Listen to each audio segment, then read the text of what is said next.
Assalamualaikum warahmatullahi wabarakatuh. Ketemu lagi dengan saya Rikmar Dafandi. Dalam video kali ini kita akan mulai masuk ke dalam pembahasan pemrograman dengan menggunakan Unity.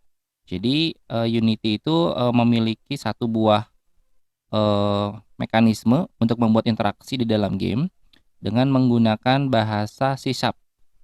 Nah, untuk mekanisme sendiri sebetulnya banyak yang bisa dikerjakan sama Unity. Misalnya kalau Anda pernah bermain game ya, itu pasti pernah menyadari kalau ketika Anda memencet huruf W misalkan tiba-tiba kartonnya maju, pencet huruf A, kartonnya ke kiri, atau misalkan Anda memencet, tombol spasi, tiba-tiba kartonnya loncat. Nah, seperti itulah.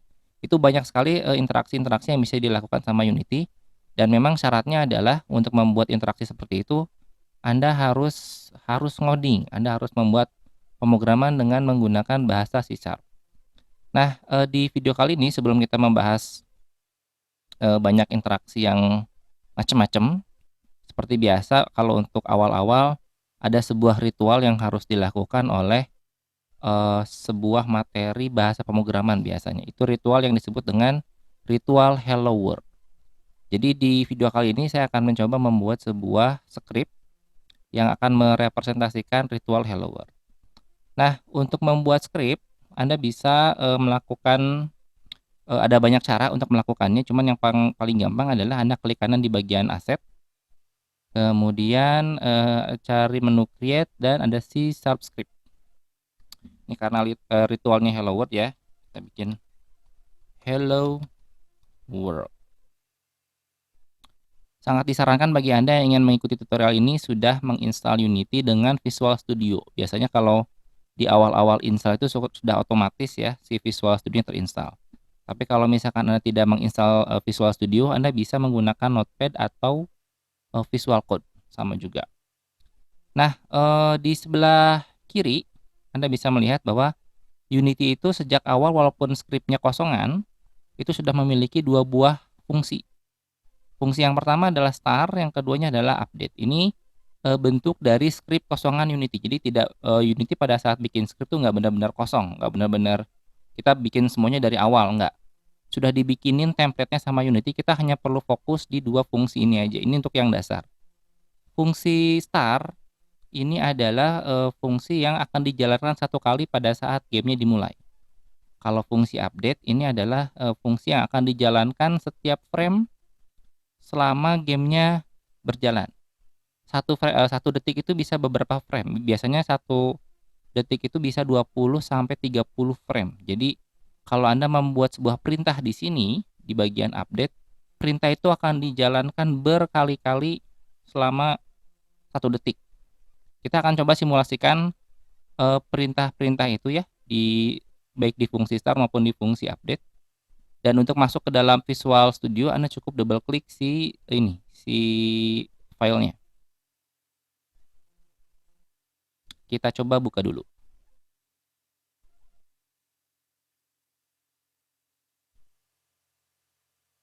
Two hours later.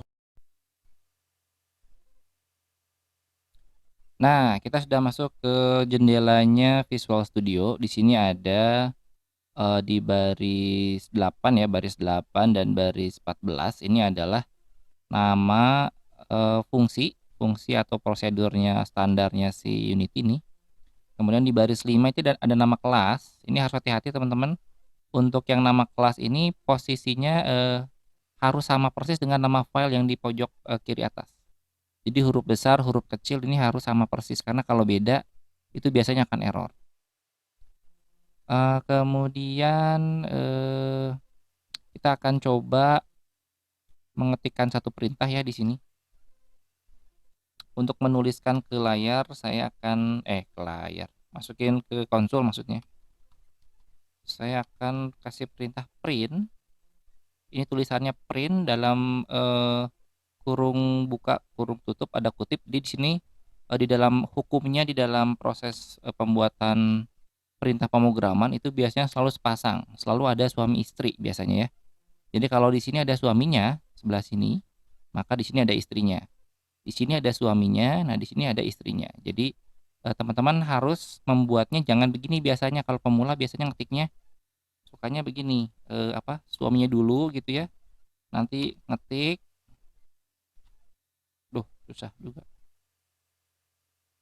Biasanya kalau pemula begini biasanya kalau mulai pemrograman, hello world. Nah, habis gini dia baru suaminya dulu ya, baru kemudian dia ngetik istrinya, baru ngetik lagi istrinya, baru titik koma.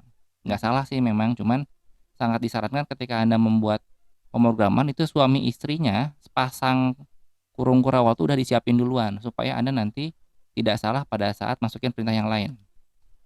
Jadi kalau pakai Visual Studio itu sudah otomatis ya.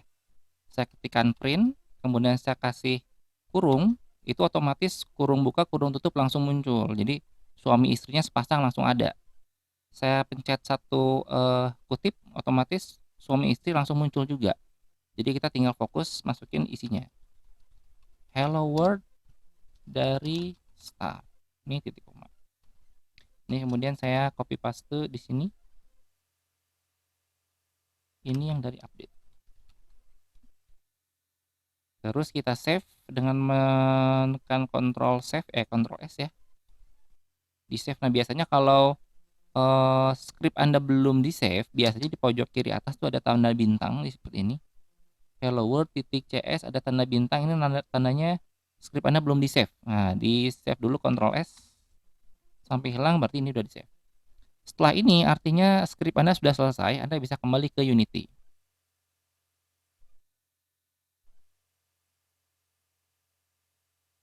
Nah, setelah kita kembali ke Unity, Anda juga bisa lihat snapshotnya ya, bahwa di sini scriptnya sudah selesai, sudah kita ketik, terus kita jalankan.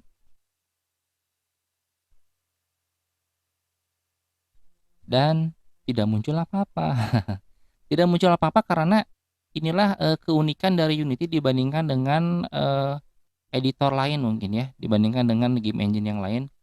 Jadi script di dalam Unity hanya akan bisa dijalankan kalau sudah masuk ke dalam scene. Kalau masih ada di sini belum bisa dijalankan, dia harus masuk dulu ke dalam scene baru jalan. Mungkin bagi Anda teman-teman ada yang pernah ingat dulu pernah mendownload sebuah aset dari Asset Store, itu pertama kali diimpor itu akan masuk ke sini. Munculnya adalah ke project asset.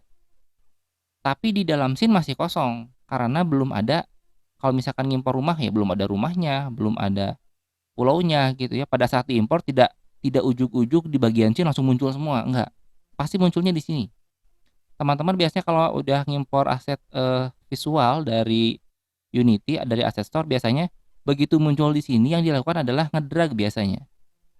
Rumahnya di drag, terus karakternya di drag gitu ya. Sama sebetulnya ini pola dari Unity adalah kalau sudah di drag dari project ke scene baru akan dieksekusi oleh Unity. Script sebagai bagian dari komponen juga sama sebetulnya. Dia harus di drag dulu ke dalam scene baru bisa jalan. Cuman masalahnya karena script kalau di drag nggak mau, di drag ke scene nggak mau, di drag ke si hierarki juga nggak mau. Terus gimana caranya? Ya mau nggak mau dia harus numpang. Jadi script Unity itu memang harus numpang di sebuah game object. Kita bikinkan saja di sini. Ada menu game object, terus ada create empty. Nah, si game object ini kan sudah ada di scene. Nah, script Unity bisa numpang di sebuah game object. Kalau dalam istilah resminya adalah script attachment to game object ya. Ini kita drag. Nah, kalau di drag ke game object dia bisa. Jadi untuk polanya di dalam Unity adalah ketika Anda punya sebuah script, buat dulu game objeknya, kemudian kita tumpangkan scriptnya. Terus kita play.